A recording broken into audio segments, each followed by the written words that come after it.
Oh, those gummy bears. Yes. The little baby gummy bears. Little baby gummy bears.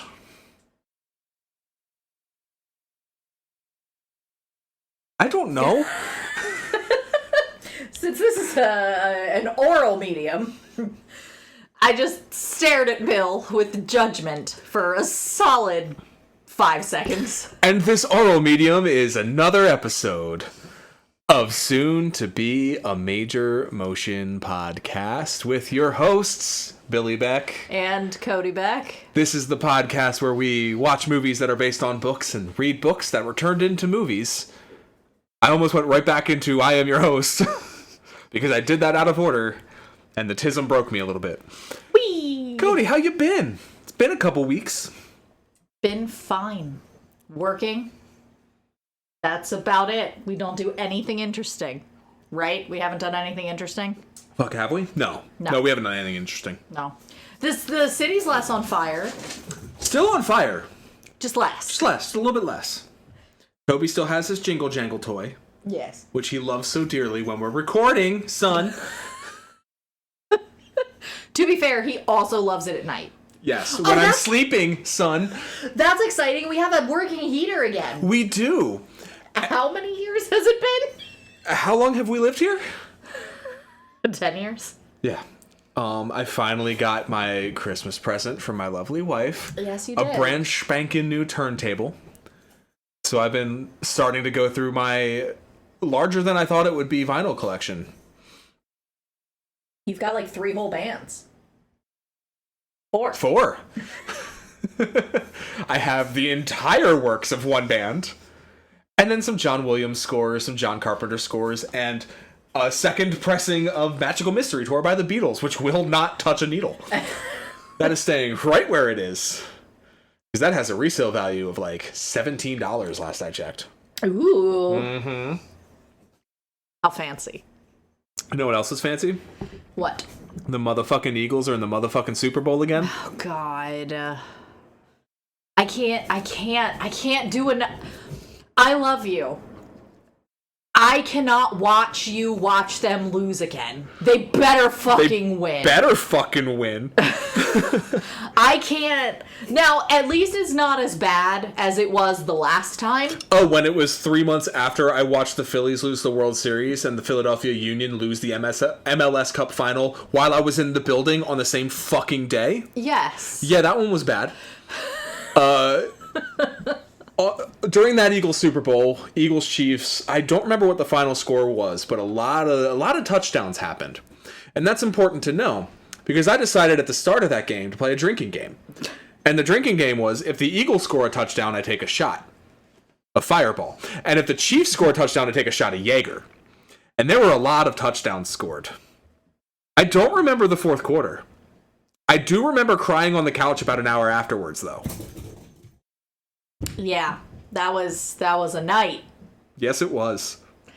This motherfucker tricked me into thinking he was an artsy boy who didn't care about sports. We met in theater college, where I had to hide my sports love so that people would think I'm gay.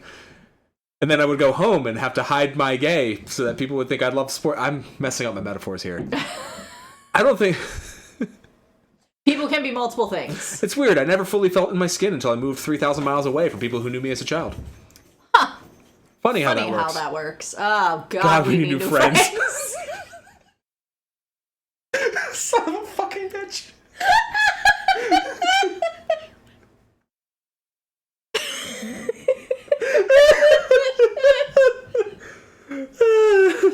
Please send help. Speaking of new friends, I saw you read a book the other day about a little boy who makes some new friends.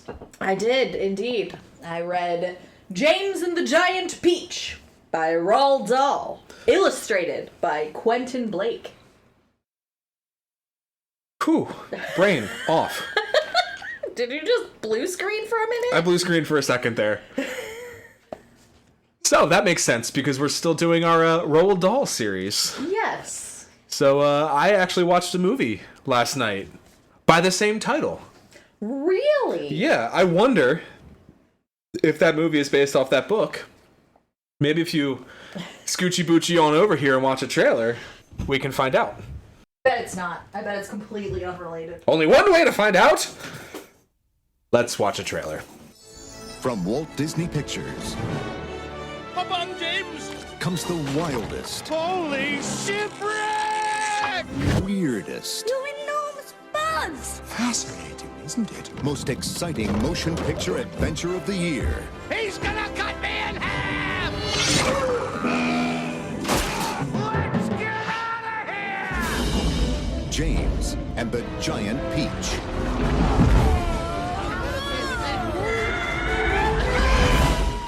The story of a daring explorer, Where are we? his extraordinary friends, We're lost. This is all your fault. You blithering nitwit! Bite me! Have you two gone mad? you! and a bizarre world where anything can happen. It's a giant shark! What do we do? Walt Disney Pictures and the director of The Nightmare Before Christmas invite you to go over the edge Good heavens! He's committed pesticide! and beyond your imagination. Is it not beautiful? The place where dreams come true. Wahoo! James and the Giant Peach. After his aunts kill his parents and blame a rhinoceros so they can use him for free labor, James eats a radioactive peach and hallucinates a transatlantic voyage to New York alongside 6 British stereotypes portrayed as bugs. Sound like what you read? Some minor differences, but yeah, basically. Yeah, right? Yeah, there's no way he's not fucking hallucinating this whole thing, right? Parents that are alive, caretakers that are alive in Roald Dahl are almost invariably worse than if they're dead. Fucking evil, these women. Evil! This poor kid has to eat poisoned fruit just to dream of a life without them. Which he does not get. So, You know he wakes up in his bed the next day and goes, oh, fuck. fun fact. There's one major difference in the book that I can think of. Oh, have you seen this movie? I have not, actually. Oh, really? No. Then how do you know there's a difference? Maybe it's exactly the same word for word. Based on your summary of it, Yeah, huh? are his aunts alive at the end of the book? Or at the end of the movie? Yeah. They get in their squashed car and they chase him across the Atlantic. You think I'm joking? No. They show up, they pull up in New York City in their squashed Jag, soaking wet, covered in seaweed. That's our Peach, and that's our boy, and we love him, and we're gonna take him home. Don't listen to what he's saying, he's lying, he needs his meds. They're dead in the book. Rhinoceros? No. When the peach rolls by, it crushes them to death. Good for the Peach. They sing a fun song about how they were horrible and they deserve to be flattened. First of all, who sings the song? The centipede. And this is a book? Yes. Okay. So, you've read Lord of the Rings, right? Or No. The Hobbit? I've read The Hobbit. Okay. You know how there's those long passages where they're in italics and they're like kind of in the center and it's like a little poetic? Let me rephrase. I read the Hobbit when I was in the 7th grade. So, 2002? Ew. No, it would have had to have been 2003. No, it was either 2001 or 2002 when I read The Hobbit, because 7th grade is when 9/11 happened, Cody. Well, 7th grade for you. For me, yeah. Not for everybody? What are you talking about? We don't all have the exact same lived experience? So, there's a lot of songs in this book, which is a pretty common trope in magical realism and fantasy. Like, Brian Jacques loved him a long-ass song that he would hide quotes in. Roald Dahl. I was surprised. I think this is the first one where there's been songs in the text. The first one we've done this year, Charlie and the Chocolate Factory, I believe. Had Oompa Loompa songs. You know? The reason I'm confident in saying that is because I'm pretty sure the songs in the Tim Burton Charlie and the Chocolate Factory are lyrically The doll. Yes. I think because that was mostly audiobook for me. So I didn't see the page, and that's why I'm struggling to remember. Gotcha. But yes. Okay, so I was actually surprised that this was a musical. I shouldn't have been, because it's fucking Roald Dahl.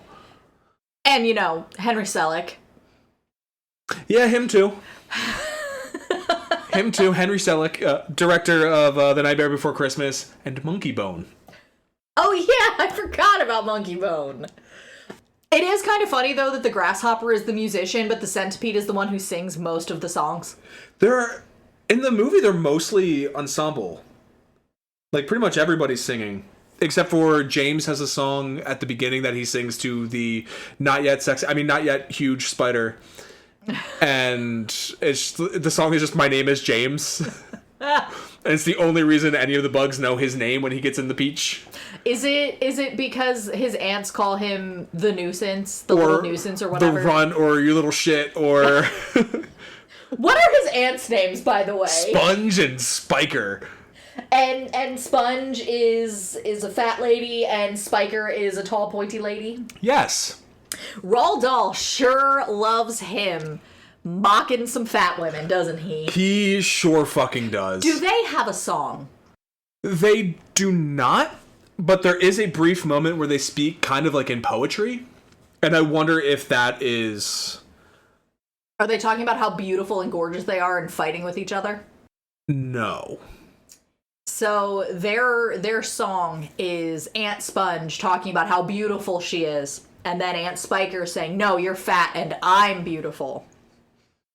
And so on and so forth for several paragraphs, because I guess Roald needed to stretch this out.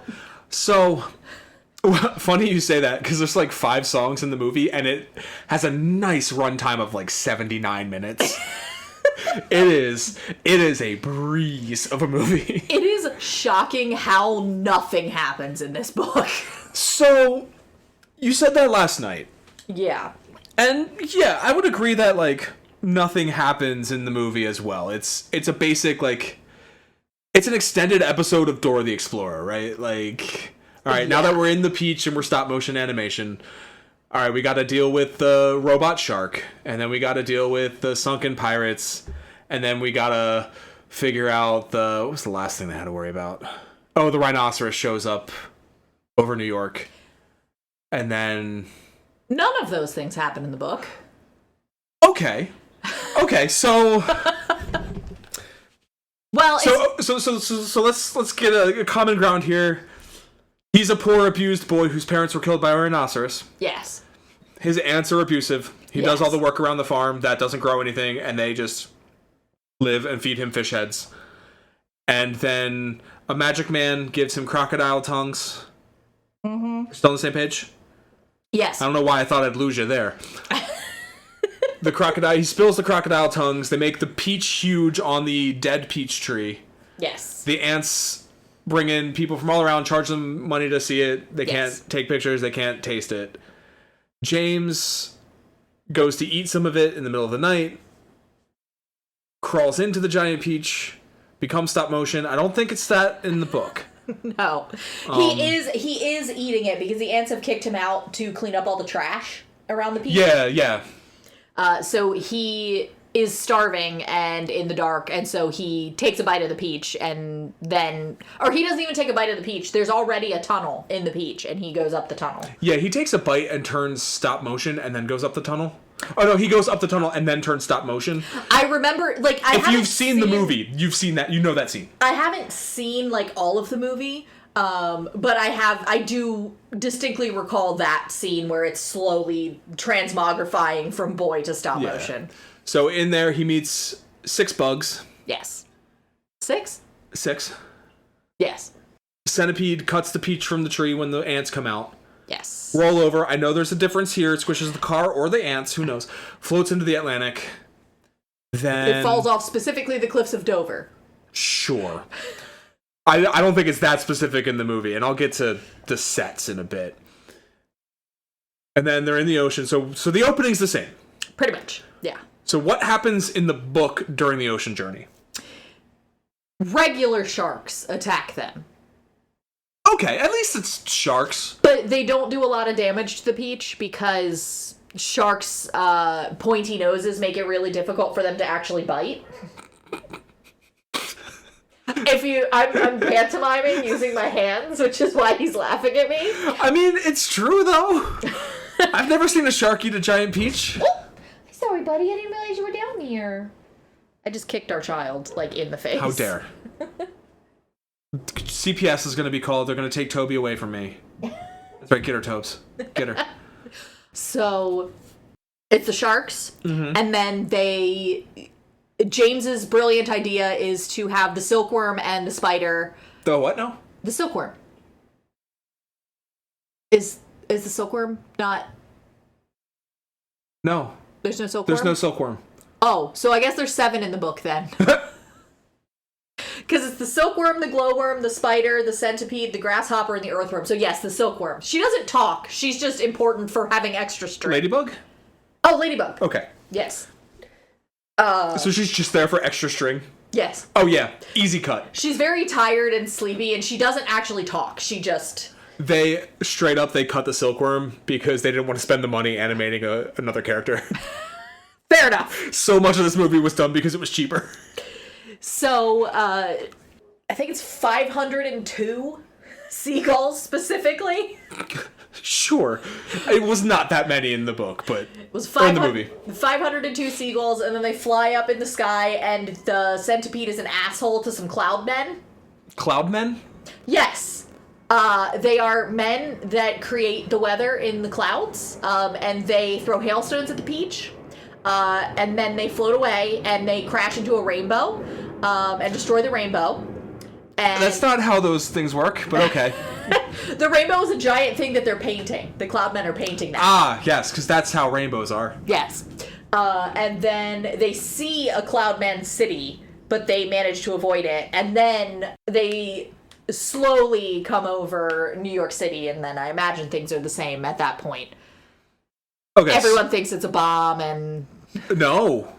Oh. No, because the movie was after the first World Trade Center bombing. Oh, no. So, yes, well, the book was, in the wake of Hiroshima and Nagasaki, so... Woohoo. Yes, they think it's the largest bomb ever that's going to land on New York City. So they're all freaking out, and that's why there's all these generals and policemen and fire departments. Okay, we'll get to the end in a second. Yes. The ocean in the film still starts with a shark, except this one is a robot shark. Mm-hmm. And there's actually hints that the robot shark was built by the ants. Because it eats a school of tuna and coughs up just like the fish heads that they try to feed him earlier in the movie. Ah. Like on the plate and everything. Ah. And then it shoots harpoons out. And he has like nightmares throughout this that like the ants are going to come get him. Another wonderfully animated like 2D cutout animation of him, like his face on a caterpillar eating the peach. This is his dream. And then the ants show up and attack him. It's wonderful animation. But they get up in the sky, same thing. Seagulls, spiders, seagulls, all that. Everyone gets pissed off at Centipede because he claimed to have been known as the Commodore and he's sailed all these places. And he never actually did any of that. He just lived between the pages of a National Geographic for a while. So he guides them way too far north up into like the Arctic. And they realize they're lost. So and everyone gets mad at Centipede. So he decides, hey, there's a bunch of shipwrecks down here. There'll definitely be a compass on one of these boats. So he dives into the frigid water to get a compass. Spider and James freak out, so they dive in after him. He meets Jack Skellington. Actually, a really funny scene because he sees the skeleton hunched over the, like the classic pirate thing, the pirate skeleton hunched over the desk in the captain's quarters. Yes. And he goes, oh, a Skellington. And it has like Jack Skellington's literal head model that was used in Nightmare on Before Christmas. Of course. And he fights off the Skellingtons and he gets the compass and the spider and James help.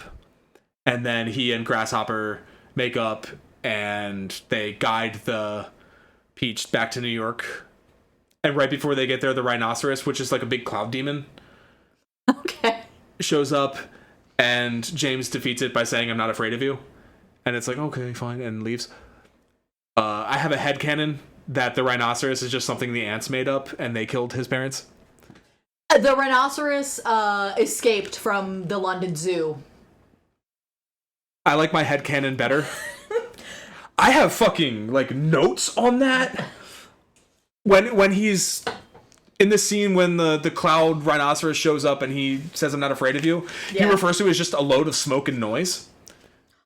That describes the ants. I think there's a rhinoceros front piece on their car.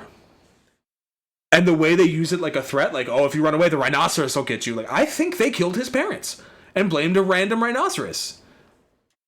So, I'm just going to read you the first 2 paragraphs of this book. Until he was 4 years old, James Henry Trotter had a happy life. He lived peacefully with his mother and father in a beautiful house beside the sea.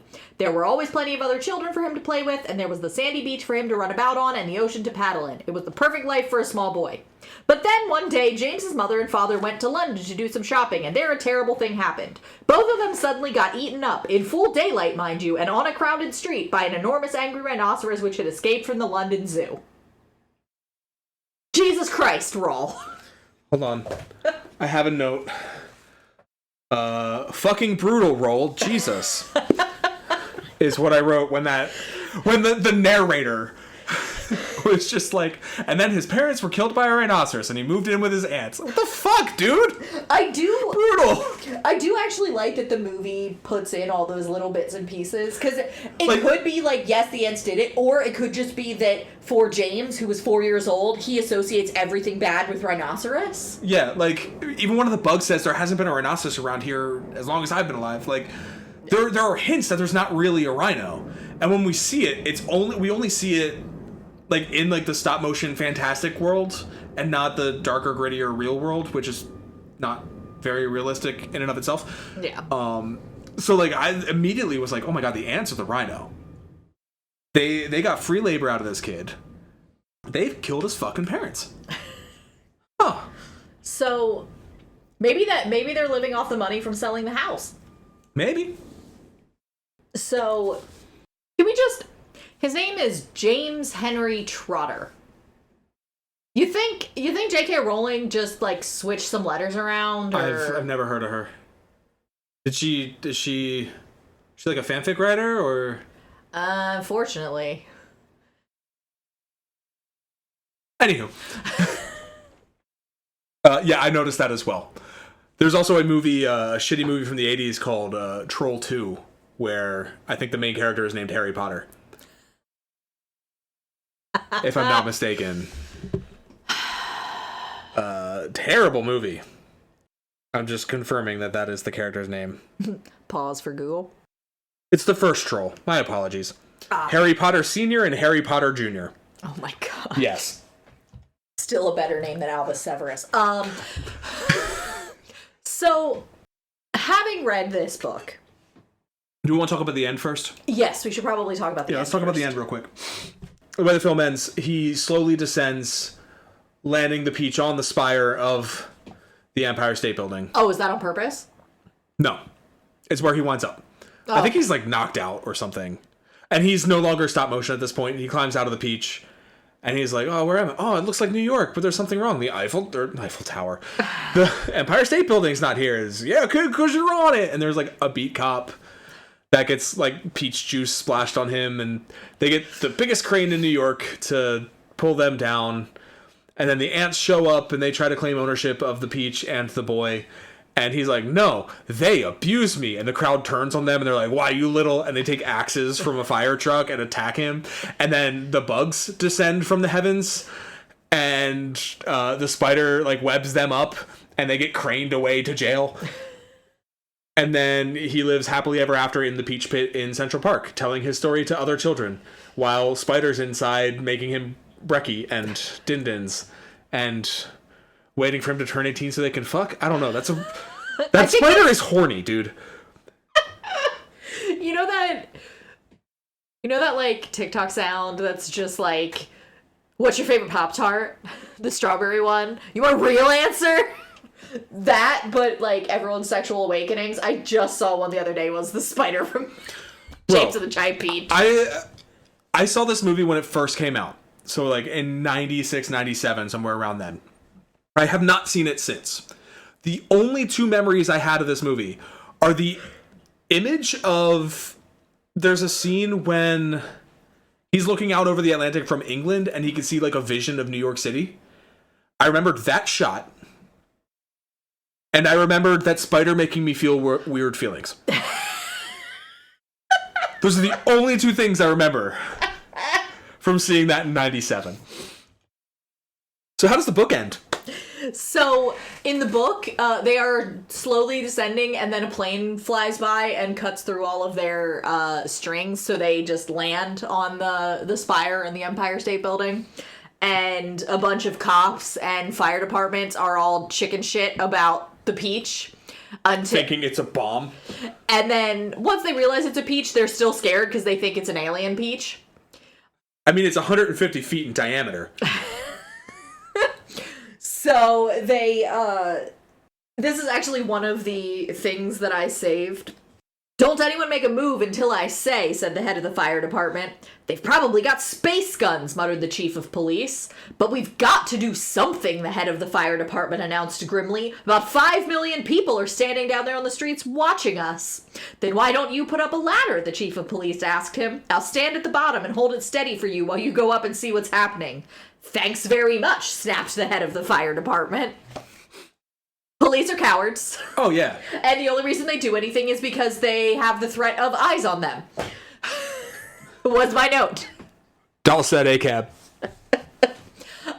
So the James then comes out and sings a little song about how great and wonderful all of the bugs are, and they're not actually aliens.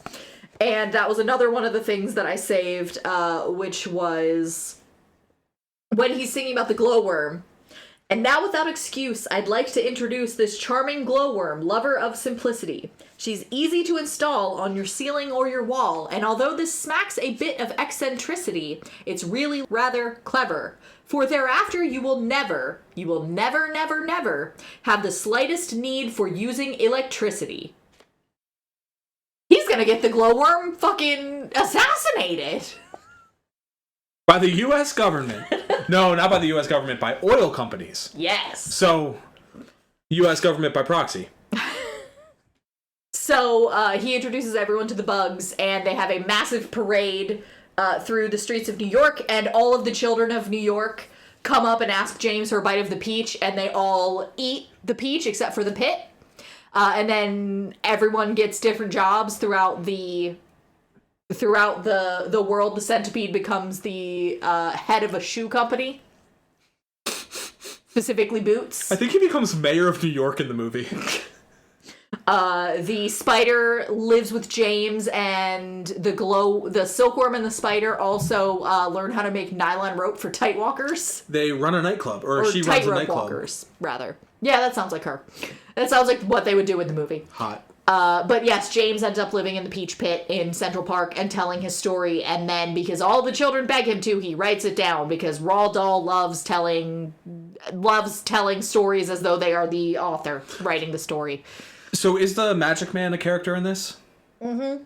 Okay. So he literally only appears in that scene. So they even kind of mirror that in the film, that like at the very end of it, the Magic Man's like the narrator throughout, as well as appearing on screen.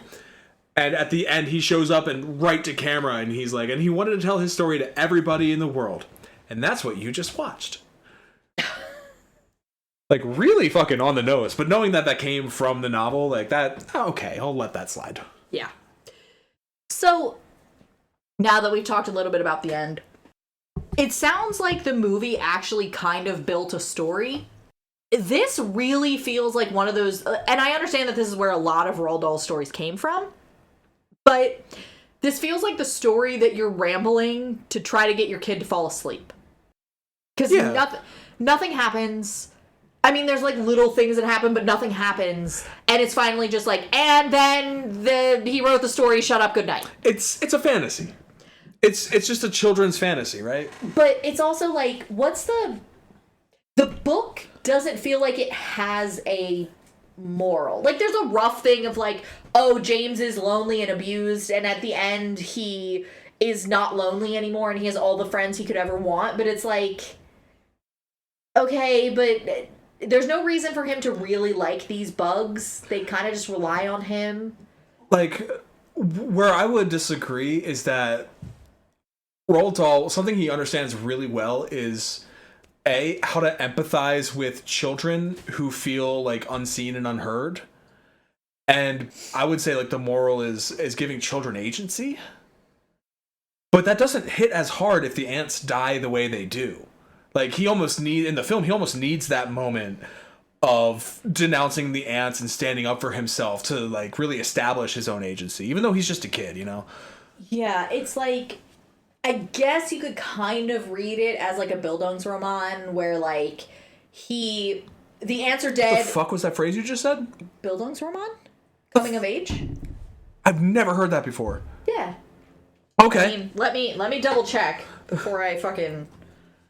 No, I don't doubt you. I've just never heard that phrase before. A novel dealing with one person's formative years or spiritual education. Okay, yeah. So, yeah, coming of age novel.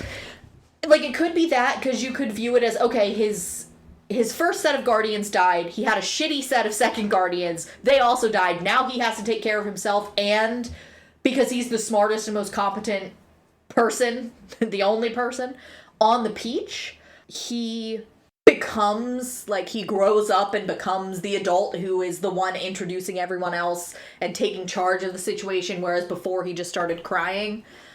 So you could view it that way, but I want to make a pronouncement, but I don't know if I should on this episode or if I should wait till the next one. But I don't think I like Roald Dahl. I think I just really liked Matilda. Okay. I'm gonna put a question mark at the end of that until next episode, but I don't think I actually like Roald Dahl. Roald Dahl books, I should say. You never met the man. That's true. That's reasonable. I had a read of the movie, and I don't know how much of this is in the book, but I'd like to talk about it. I saw a lot of this watching it as an adult and not a kid. Because I can see how a kid could watch this and go, yeah, sometimes at school I don't feel listened to, and it's fun to get in my own head and imagine things, you know, all that shit. Like, you know, it's a kid's movie. But as an adult watching it, I saw the whole thing as a metaphor for being queer and finding a family. Specifically, it hit me, there's a song towards the end, I think it's just called Family. And it's about love, but not like a romantic love, and it's like familial love. And you've got these 7, or in the book 8, individuals, don't always get along, don't always see eye to eye, but they're all separate from their own kind. The bugs are all treated as vermin until you get to know them, and they're really just kind people. James was treated like shit by his blood relatives, but these quote-unquote vermin, these bugs, these scary monsters, as soon as they meet him, tell him, I know this is a little bit different in the book, but they're like, why are you scared? Like, I don't eat meat, I eat grass, I eat dirt. We're all going to live off this peach and have the shits during this transatlantic voyage. Like, we all have our strengths, we all have our weaknesses, but they come together as a family. And at the end of the book, like, I think, or at the end of the movie, they do like those newspaper swirly splash screens to tell you what everyone did while Randy Newman sings. Of course. A song called Good News, because Fucking you gotta be on the fucking nose in the 90s. And like, I think it actually refers to, I want to say Centipede and Spider are his new parents, his adopted parents. Of course. And the Centipede and the Spider. They refer to like Grasshopper as his adopted grandfather or uncle or something. Like, they're all like a family now. And that is like what I find a lot of queer folk do when you leave home. Because like I know I'm not out to my parents or my extended family. Because I still, to this day, don't know how they would accept that. And it's a bridge I'd rather not cross. I live 3,000 miles away, it doesn't fucking matter. But I found a family here in LA with you and with like our circle of friends who still love and accept me for who I am. And like, I saw a lot of that in this movie as an adult. You know what I mean? Yeah, I can see that. I can see that as a valid reading. It feels like they put a lot more effort into that in the movie as, like, kind of creating an arc as opposed to just writing down a story someone was telling his kids. Because Henry Selick doesn't hate kids like Roald Dahl does. It's true. And I actually really like that. Having not watched the movie, I can't. You'll love it. It's 79 minutes. You can't get much better than that. Now, how much of an asshole is the centipede in the movie? He's a dick, but he has an arc. Like, he's very, like, forward. He's very loud, boisterous. That's the word I'm looking for. He's very boisterous. And he's not afraid to lie to them and make himself seem better than he is. But when he gets challenged on that, he's willing to literally sacrifice himself for the good of those people that are on the beach with him to get the compass and all that. And then he's chilled out a lot at the end of the movie. So, in the book, he is kind of just an unrepentant pest, which I understand the book is a little bit... From our discussion here, it's clear the book is a little bit more simple than the novel is, or than the movie is. The centipede is just a huge dick who creates problems for no reason, and there's no reason for any of them to keep in contact after they land, except for the fact that they're all fucking giant bugs. So he has no, like... No, he's the one that gets them in trouble with the cloud men, which is all of the problems while they're flying through the sky. He's just constantly antagonizing the earthworm for no reason other than he enjoys it. Like, his introduction is, I'm a pest and I'm proud of it. So it's one of those things where it's like, everyone's a little bit more simple, and it's just kind of like, it's not one of those things where, like, you grow to care about the characters. Because that is one of the things that you have to give Roald Dahl, is he will tell you who you're supposed to care about and who you're not. Yeah, they definitely fleshed him out a lot more in the film. And I wonder how much of that comes from, like, Henry Selick and that, whoever wrote the script. Yeah, I mean, I'm sure some of that comes from the filmmakers. Shall we talk about who they are? Yes, let's. We've already mentioned director Henry Selick, Nightmare Before Christmas, Monkey Bone. 3 writers on this one. The first was Carrie Kirkpatrick, who also wrote Chicken Run. Okay. And Rescuers Down Under. Yeah, I get Chicken Run from what you described. Yeah. Second writer was Jonathan Roberts, who wrote, he was one of the writers on Homeward Bound. Okay. And the 1994 original The Lion King. God damn, okay. And then the third writer, I had less on him, Steve Bloom, wrote a movie that we talked about when we were on that cruise, Tall Tale. The Wonderful Story of Pecos Bill or something? Oh, yes. Yeah, an old, like, live-action Disney movie from the 90s. Okay. And he wrote Jack Frost. Not the horror one, the one where... The claymation? No. The 90s one where Michael Keaton dies and then comes back as a snowman that looks like George Clooney. Oh my god, yes. Because it was supposed to be George Clooney. Yes, I remember that now. Yes. Cast. James was played by a kid named Paul Terry. We'll talk about him a little bit more later. Okay. Aunt Sponge was played by Miriam Margolyes, who played a dental nurse in Little Shop of Horrors. And she played Nurse in Romeo plus Juliet. I honestly, that's the other image I have in my head, is just the Aunt Sponge's face. And I was like, I wonder if that's Miriam Margolyes. It sure is. Because that's a specific face. Yes, it is. There's 5 character actresses, and they all are required to have 2 M names. Aunt Spiker is played by Joanna Lumley, who was in Ella Enchanted. Oh, God. As Dame Olga.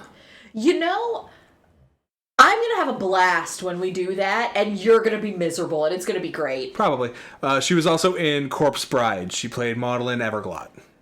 Okay. And the Magic Man was played by Pete Postlethwaite, who was also in Romeo plus Juliet as Friar Lawrence. Oh my god. And he was Roland Tembo in The Lost World Jurassic Park. Good lord. Okay. Future episodes of the pod. Oh god, can we please go back to Crichton soon? Oh, yeah. Oh, we need to go back to Crichton. I'm sure we can find some fun Crichton to do. Do fucking Disclosure.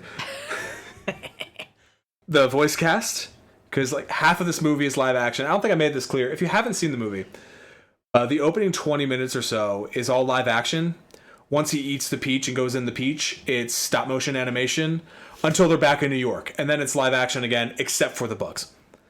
So the voice cast, Grasshopper was played by Simon Callow, who was in Phantom of the Opera, and he was in the 2001 animated Christmas Carol. He played Scrooge. Oh, okay. So we should do Christmas Carol on the pod. we should. We should. Write a note. We'll do it next Christmas. Okay.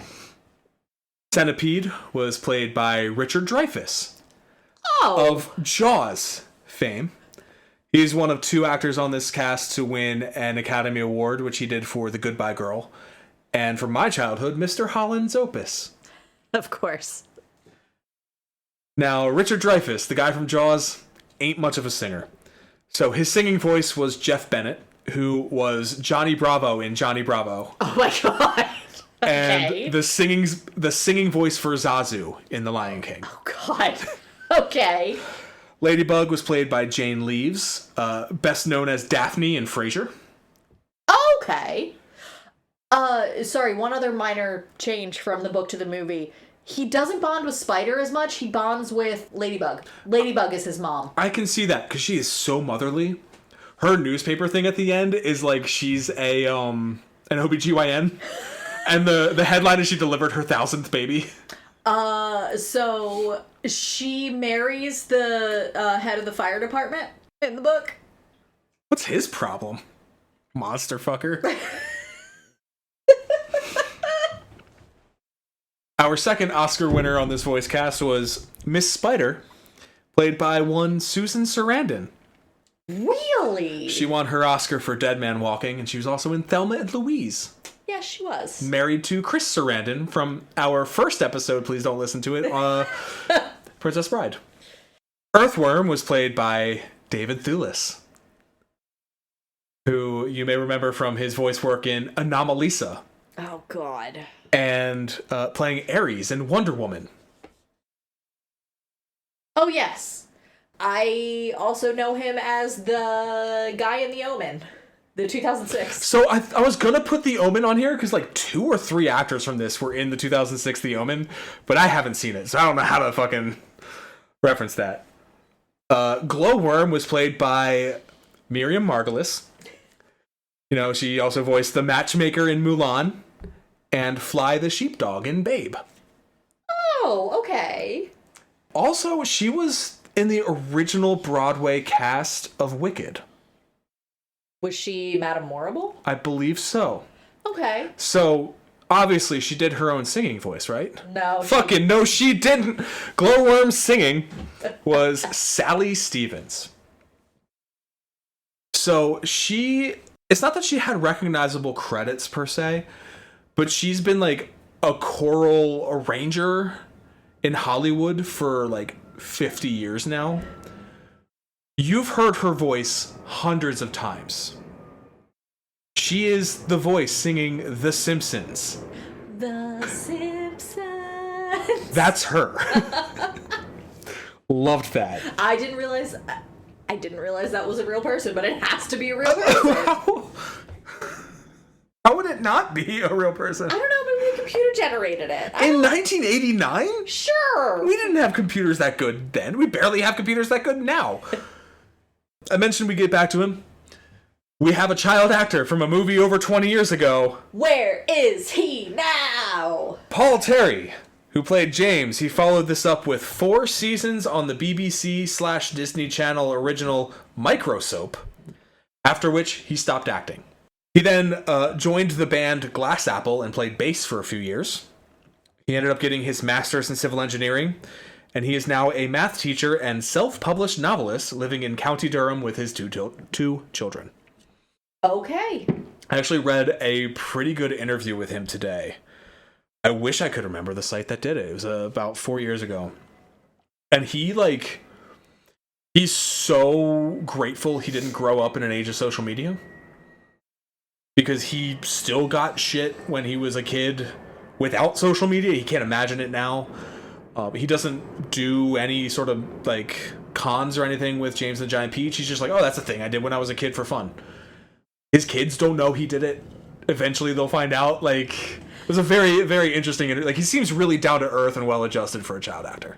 In the modern era, where we're starting to see the memoirs of family vlogger children coming out, the very first one has been published. Oh boy. Yeah, it's called In My Mother's House, and I believe it's about the one lady who got fucking arrested. I bet. I am curious. I know in the U.S. we have Coogan laws. Mm-hmm. I'm curious, was this filmed in the U.S. or was this filmed in... This was filmed in San Francisco. Okay. I'm just curious if Coogan laws, like, take precedence at that point or not, because even though it's being filmed here, he lived in the UK, I assume. He's British. I would assume the Coogan law would still take effect because it was an American production shot in America. Because Disney produced the thing. Which I was shocked that this was a Disney movie for some reason. I think because it's so goofy. Let's get into some of that. Joe Ranft, who was Technical difficulty. he was an animator and voice actor for Pixar and Disney until he died in 2005, unfortunately. He was pitching this movie in the 80s to Disney. Oh, 80s Disney would have been fascinating to see. And they didn't know how to do it. Because 80s Disney, remember, pre-Renaissance Disney they didn't have money. Disney almost died in the 80s. Yeah, I'm just thinking like Black Cauldron style would have been interesting. Like as an animated feature? Yeah. I think he wanted to do live action is the thing. Yeah. But yeah, like the part of it was like it was going to be expensive to do. Part of it was it's just weird, right? It's Roald Dahl. He also tried to pitch it to Pixar. And they said, nah, we got this little project we're working on called Toy Story. You know, to be fair. Whatever. To be fair. Who's heard of that movie? Pixar's not even around anymore. What? They did... How many dollars?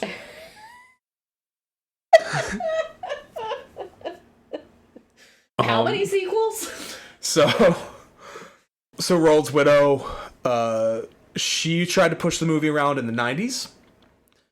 92. Approaching two producers.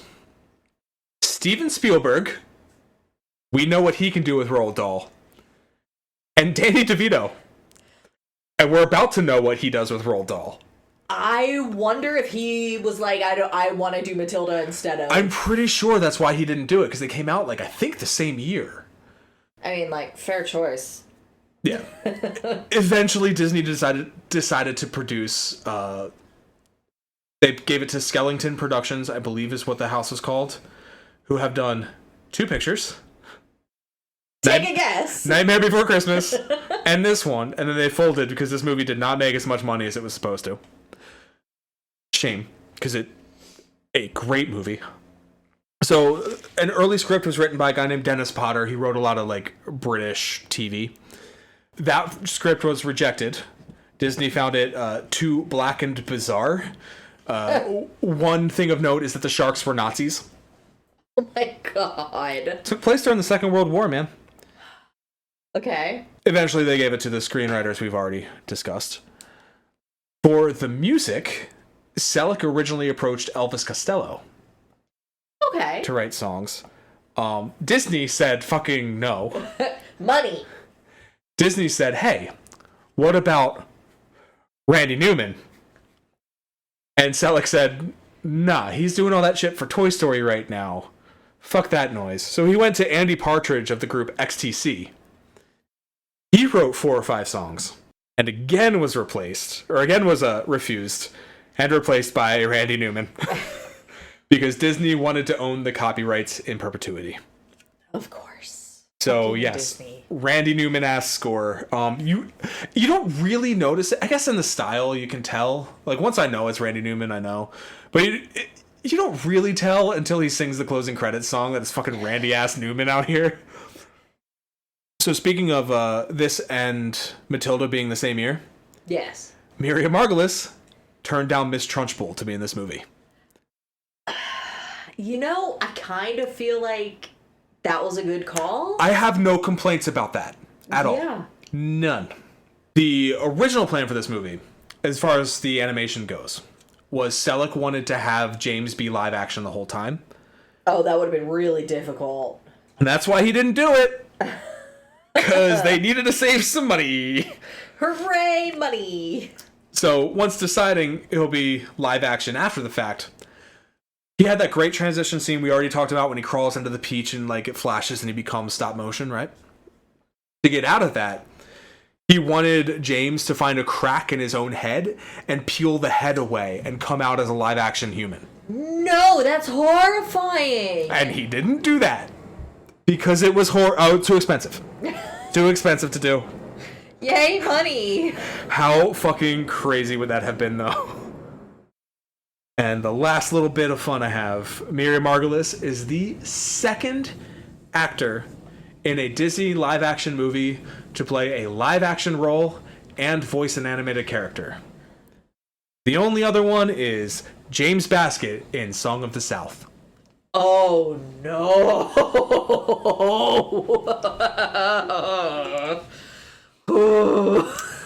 Or sorry, second. I don't know if they've done it since, but I can't think of any. Oh, I guess fucking what's her face in Enchanted, because she would have done her own voice work.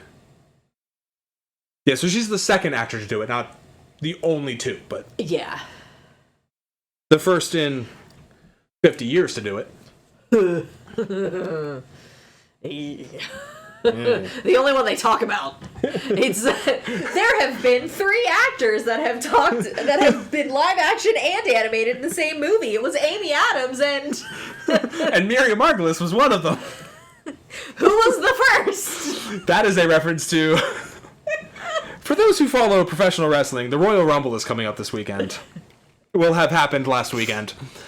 And until a few years ago when it happened again, for a long time leading up to the Royal Rumble, they would say only 2 superstars have ever started at number 1 in the Royal Rumble and won it, including Shawn Michaels in 1995. And they never mentioned who the other one was because it was Chris Benoit. If you Why don't, wouldn't they talk about Chris Benoit? what, the guy who murdered his family and then himself? I was alive for that.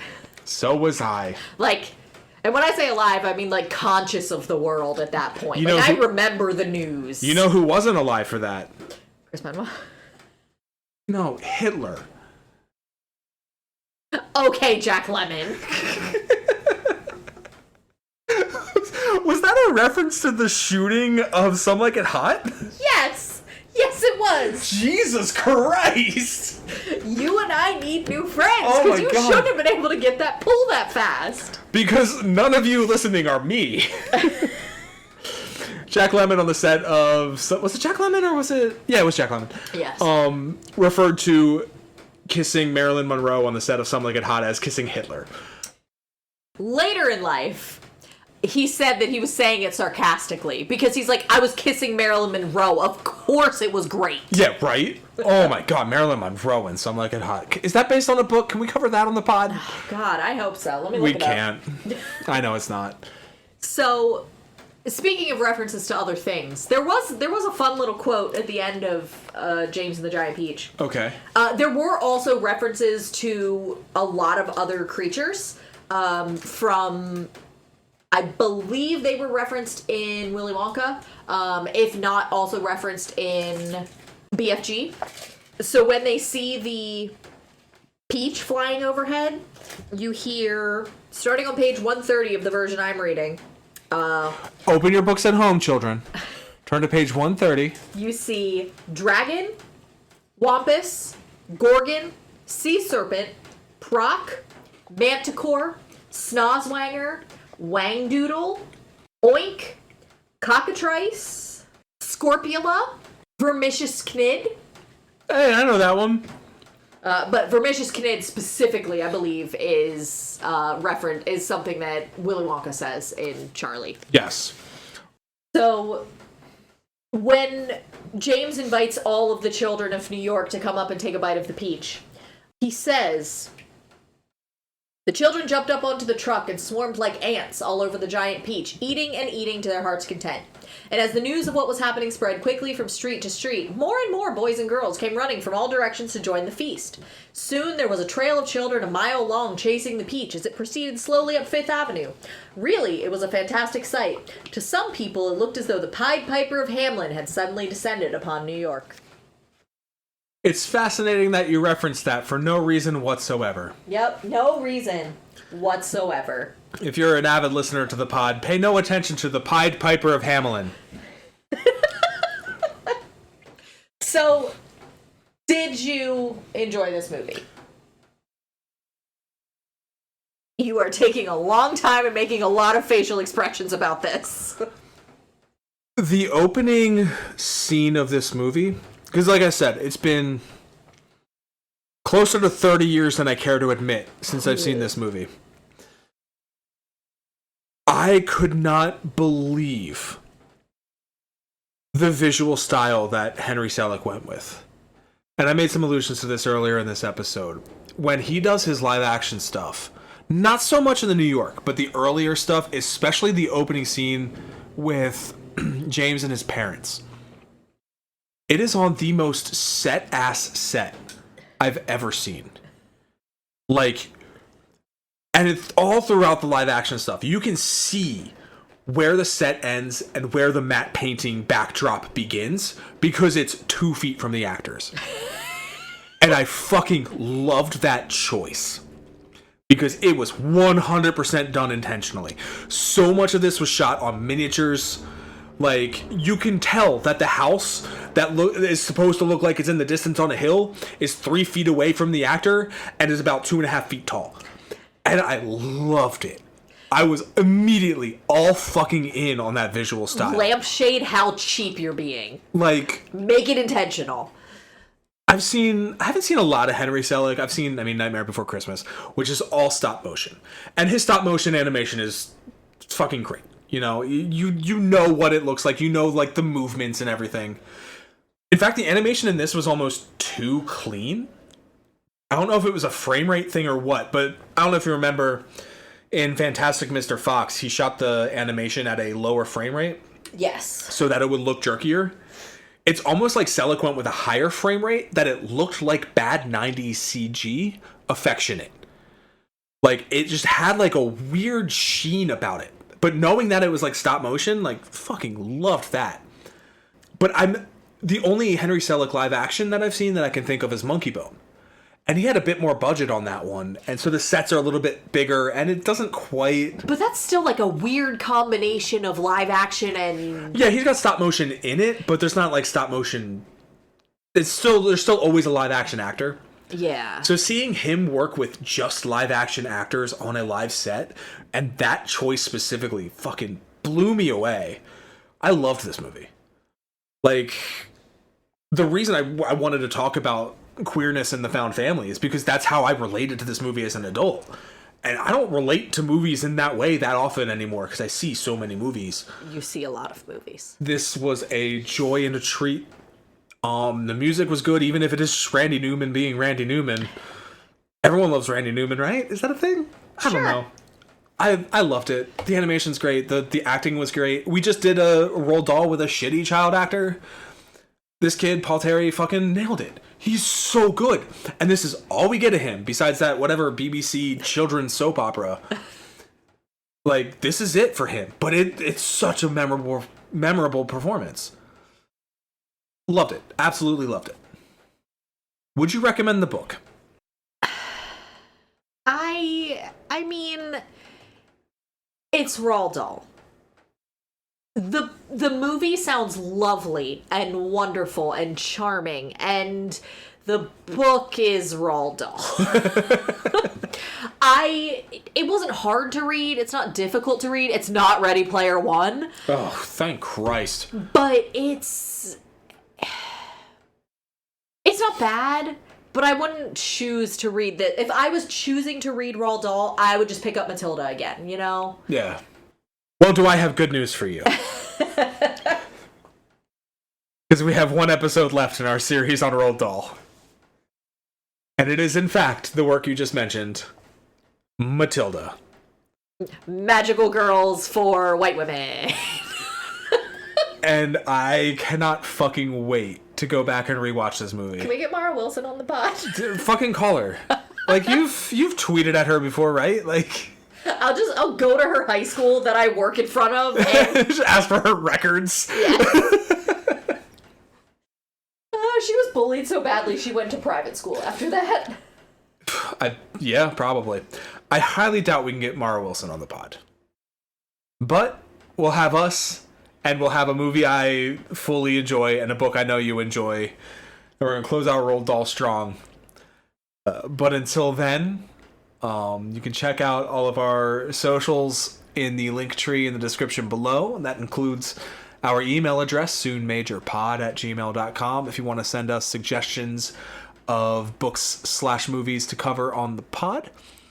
I would definitely, if you're on Blue Sky, follow us on there, follow the show account. And if you're not on Blue Sky, get on there and follow the show account, because we are going to have some announcements coming up in the next few weeks. We're not 100% sure when or what or why. You're or really where. treating this with a lot of gravitas.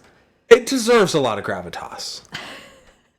Because I think what we're doing is actually very good and special.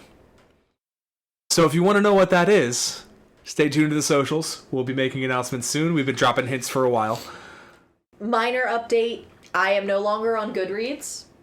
I don't think that was anywhere in I don't think we socials or whatever. ever announced that you were on Goodreads. So I think we did in early episodes. maybe. But I have switched to Storygraph because fuck Amazon and fuck Jeff Bezos. So I am now on that. I'm sort of rebuilding my friends on there. So if you're a friend, if you're on there, I recommend it. It's fun. It's a little bit more well put together than Goodreads is, and it doesn't give you 8 million ads all the time. So that's exciting. Nice. Yeah. But until next time, stay safe. Love who you love. Deny, Don't- defend, depose. Don't drop your bag of magic wiggling green crystals. Oh, I was gonna say, don't let the fash get you down. That too. But are they crystals in the book? Yes. Because they're straight up like, you know, like the swirly noodles that I like, the spaghettis. It's those, but they're just green. The swirly noodles that I like. The spaghettis, yeah. What are they, rotini? Are you talking about cavatappi or rotini? Rotini. Okay. The ones that like the it's those. Not the cavatappi's like the tubes that are swirly. Yes. These are like the flat swirly ones. We are adults. I could go for some pasta right now. Let's go make some pasta. Okay.